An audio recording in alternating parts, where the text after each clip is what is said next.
I was thinking about two things a moment ago. I was going to make a video purely about the way that the United States is fundamentally destroying education as we've known it, and talk about how I see it was always a failure. And then I realized I needed to talk about a story of my dad.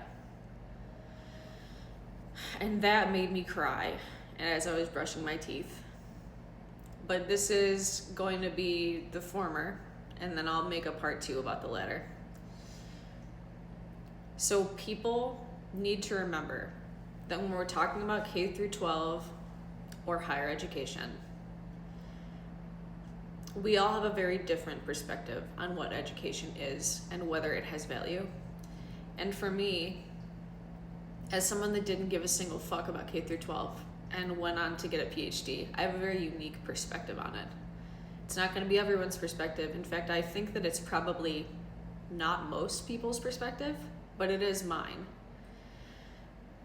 And what I have to share is that K through 12, as I knew it, I graduated high school in 2008, so I was there for obviously the last 18 years before that, was a waste of my fucking time most of the time. Don't get me wrong, we need to learn basics of navigating the world. Literacy, I think, in all kinds is of the utmost importance. But if I'm so fucking honest, I felt like the vast majority of the rest was a waste of my fucking time. Because most of it was the logics and the practices that this society wants us to know, and not what we should actually know to be fully functioning and self-sufficient, self-actualized, ecologically aware citizens within a society. And that's by design. Even as many of my teacher mutuals have pointed out, they've corporatized and ruined education since I graduated high school significantly more. Like now it's like, it was already pretty test infested when I ended high school, but now it's like you don't have any autonomy as a teacher whatsoever. I'm not discounting that, but what I am saying is that that's a product of the exact education system I was put through as well. And people forget that that's the way that it was made on purpose, and that this system is not actually, like, grieve it by all means, but don't act like it was ever really good for us, because it wasn't. And I think that we have a massive opportunity to think about, okay, what can education actually be while the Trump administration and the Democrats sit back and fundamentally destroy it as we've known it. And they, create scripts for teachers to read so that everyone's on the same page. And PragerU is incorporated as if it has any fucking validity. But we need to recognize, this is to say, that the misinformation and the disinformation was already there. It was already built in, because that's what colonial capitalism is. It's fictions told to us, because there's a difference between spoken knowledge from your lived experience and written knowledge that you have because someone has an agenda that they want to spread to reinforce and to socialize you into a society that exists and is made to reinforce itself.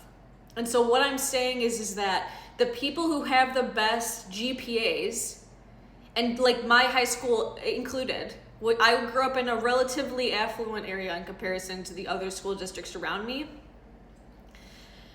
The top, I forget, it was like the top 100 people in my graduating class had over a 4.0 because they were socialized to care about that. Meanwhile, I had a 2.6 and didn't give a single fuck.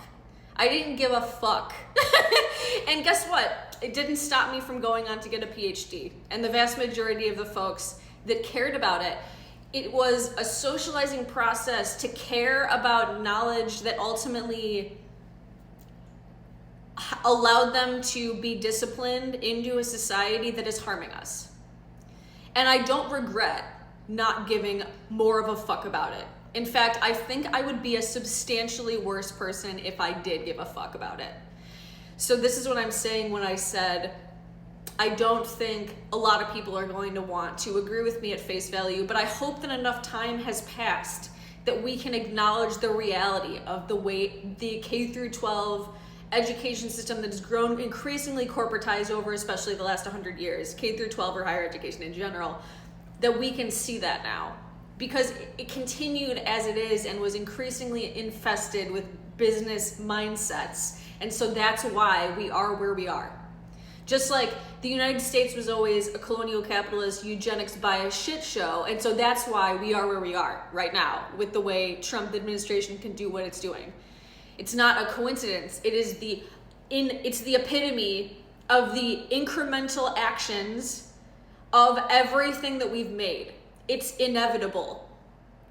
So this is what I'm saying when I say it's sad to me that as a society, it's taken this for us to potentially understand that. But I think that in itself, we need to grieve that. And then we need to figure out how can we as a society better design education and not allow ourselves to be engulfed in the tragedy of what they're doing to us and ripping away all of our rights. Grieve that. It is necessary to grieve that, but don't let it consume you and lose all hope to imagine what we need to do that will make our world better for us. As an active process of us doing better, educating better, informing each other how to better care for ourselves, others, and the planet.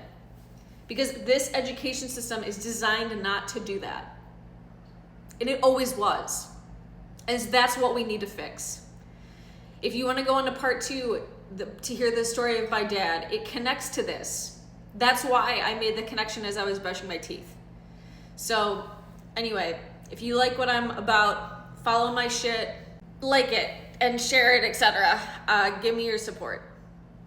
Because I'm just trying to share all this shit all the time, and I'm obviously shadow banned on this fucking app the vast majority of the time because of it.